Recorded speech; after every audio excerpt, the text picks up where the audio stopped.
General Manager of the Regina Pats, Dale Derkatch, is joining us as it is camp week. Mr. Derkatch, as the General Manager of the Regina Pats, your first camp. Are you going to send a message? Maybe kick some garbage cans, fly off the handle, get everyone on their toes? Thought about it, but no. We're going to have a little chat tomorrow, though. We have 19 vets returning, so we're going to have a little meeting tomorrow before we get going on Wednesday. Just maybe, first off, I mean, most of them know me, but maybe just chat a little bit with them, tell them my expectations in the role for me, and then maybe bring them up to speed on Tristan Fry being the new assistant general manager and how that all looks. And just maybe talk a little bit about the expectations for the season. Print off your hockey DB stats and maybe just give each, say, hey, I know a thing or two about playing in this league, kids, and what it takes, but I'm just kidding around. The big thing, Dale, obviously it's a super exciting. Local boy Maddox Schultz will be playing his 34 games with the Pats, or we think it's in and around there, but Liam Pugh also is going to be in town playing for the Regina Pat Canadians, doing the 34 games is how we understand it. For you, it's new. You're a new general manager, and it's new because this is the first time this rule has been implemented with two players in the league. Can you give us a sense on how you're going to handle it? Have you decided what games? Because I don't think the AAA schedule has been released yet. Yeah, we did a schedule up, and actually we did it about a month ago. First we were doing it with Maddox in mind and waiting to see what would happen with Liam, but now, I mean, the schedule kind of goes for both of them. What we did was we took the Pat schedule and the Pat Canadian schedule, the games, and just melded them together first. And then from there, we blocked out things that the players are going to be away at. So as we have heard, Maddox and Liam could potentially both be away at the under 17. So we blocked those dates out because they won't be around for those. We blocked out the Circle K being, good to the Pat Canadians if they happen to go to that. And we left the games in March. We didn't add any games in March into the plan from a Pats perspective, as that's when the Pat Canadians would start playoffs. There's a 10-game buffer there with those games. But once we did all of that, so from September 18th, I think is the first game, or 19th, till February 28th, there were only 36 games that they could potentially play in. So now, having said that, we have the buffer of the 10 games in March where, there could be some other things come up through September to the end of February in terms of illness, fatigue, injury, that we have those games there to play with at the end. So it was pretty interesting. Again, you brought it up. It's all new. We're the guinea pigs for this thing. And not only do we have one player, but we have two. I just really don't know how a team would have done it with the player having to travel distance. Like Reed Nickel is the other player who's drafted by Everett, and he's from Brandon. I don't know how that's working. I don't know if he's playing in Vancouver in a sports school. I do not know, but I don't know how you would do it with the travel. As I've said, it isn't as easy as it seems to play the 34 games. Dale, when you played in the Western Hockey League, literally it was a fight to get through training camp just because the league was different. It's a different time and a different era. In today's hockey world, though, when training camp opens, what do you expect out of the players as far as physicality and presence goes? Like, obviously, fighting doesn't happen anymore. It's very rare if it does. But what do players have to do now to show that they can be physical and play a brand of hockey that you're going to have to play for 68 games throughout the Western Hockey League schedule?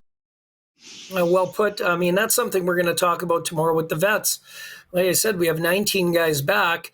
Does that mean they're all going to stick with the team? I'm not sure. I mean, that's why you have the off season, and now we have training camp. And, the message will be, and that do what you need to do to continue and be on the team and make a impact for the team.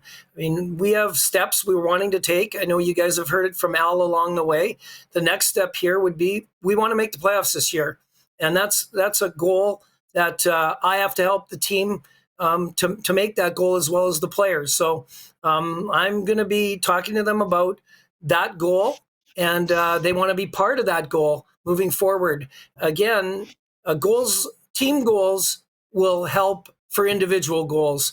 Yes, every individual is going to have their own goals, what they want to do this year. But in the end, coming at it from a scouting perspective, when I scouted for NHL teams, the teams that go the farthest in the playoffs usually have guys getting drafted, guys getting invited to camps, because scouts watch that time of the year and see who can play at the hardest time of the year. And that's what we want to see. So training camp should be pretty good. Like I said, we have a lot of vets back, and they have to earn their spots. Yeah, that's very well put. Dale Derkatch, general manager of the Regina Pats, is joining us. One thing I noticed when I look at the rookie camp roster, Dale, you being a local guy, coached, been around a lot as well with your kids, is you invited a lot of free agent or, kids from and in around Regina to give them a shot at camp. Was that something that you and Tristan maybe, thought was a good way to go about this year, is to give some of these local kids that are maybe going into U18 this year a chance at a WHL camp? Yeah, when you're looking at the 2010 born players, it's an experience. It's to come to camp. They can't make the team, but it's something for them to see and maybe open their eyes to what it's like in the WHL, what it is like to practice and play around and be around the veteran players. It's a good experience. Yeah, there are local guys, but what I do is at the end of the draft, we look at our list and see who's left, and then we go to our scouts and allow them to put forth names of players they'd like to see at the camp. We do that. And so Saskatchewan just happens to be, an area where we do that as well. So every province has players that are invited. And we like to give local players an opportunity. But bottom line, we want to be the best we can be. And wherever the players are from, that's fine. If they're from Europe, great. If they're from BC, great. US, it's just we're going to have the best players on the team. Dale, you'd mentioned goal number one, make the playoffs. With the talent that's migrated to the NCAA, you look at 3 top-end talents from Medicine Hat and Victoria, it's all over the place. Do you feel that it's a little more wide open now as far as opportunity goes, because some of the Medicine Hat powerhouse has been dismantled a little bit? Everybody's lost a player. Brandon's lost a player or two. With that many returning players, you guys really could make some noise here, just with how sort of the playing field has been leveled off to some degree. Yeah, a little bit, but Medicine Hat's still a very good team. Brandon's still a very strong team. Those are going to be top teams in our division. I think if you look at it, maybe it's a little more an 18-year-old league when you look at it, because many of the top 20-year-olds have moved on. Some of the top 19-year-olds have moved on. And we happen to have the luxury of having a lot of 2007s, which are the 18-year-olds. And a lot of times I look at it, that seems to be, for me, a lot of times, the best year in the Western League for a lot of players is their 18-year-old year. Either they've just gotten drafted or they're a late birthday and they can still get drafted.